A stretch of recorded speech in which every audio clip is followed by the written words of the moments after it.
Hello, my comic cronies. Today, I'm going to be talking about a mystery/horror comic by the title of Deathhead. This 6-issue miniseries is the creation of Nick and Zach Keller. Zach's work you may already be familiar with.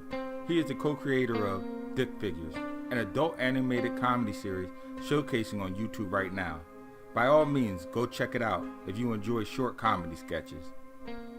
Anyhow, back to the comics. Deathhead opens the story with 3 separate scenarios. A couple who gets lost on a hiking trip, a rebellious teenage girl, and a young boy being bullied into a sewage drainage system. But what the whole comic really pertains to is the young couple vacationing in the woods.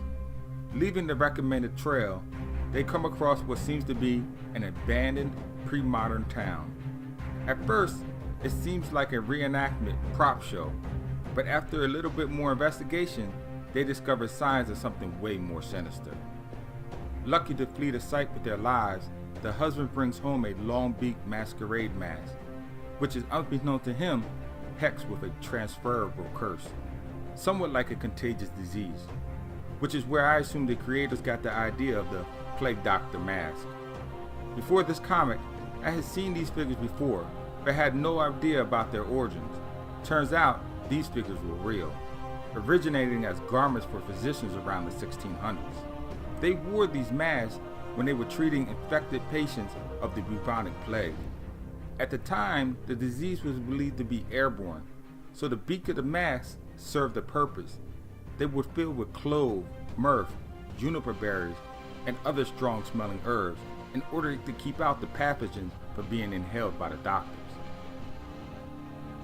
The comic has other supernatural elements as well, like a ghost that befriends the sun, which I didn't think really fit into the story that well, coffins that served as magical portals, and masks that when worn allow you to see through the eyes of another.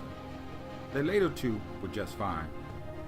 Some of the strong points of the series I thought were 1, the realistic dialogues of all the characters. At no point did it seem forced or out of place. 2, I like how bits of the story were revealed for each comic, but you didn't really know what was going on until the last issue. 3, I liked how all the characters and their meetings had action. Not to reveal anything and not too much, but it wasn't evil doing things for evil's sake kind of thing story. And 4th, I like how the antidote to the curse may be worse than the disease itself. Okay, I already said too much. If I had to pick some drawbacks to the comics, I guess it would be 1, the artwork. Though each panel was full with background environment, the characters themselves seemed cheaply drawn and lack of detail. And 2, I didn't care much for the 2 children or the wife either. I just wanted to read about the husband and his journey in unraveling the mystery behind the mask. With all this said, I give the series a ranking of decent read, as I will probably never pick up these issues again. Please share this video if you liked it, tap that bell icon for future episodes, and as always my friends, keep reading.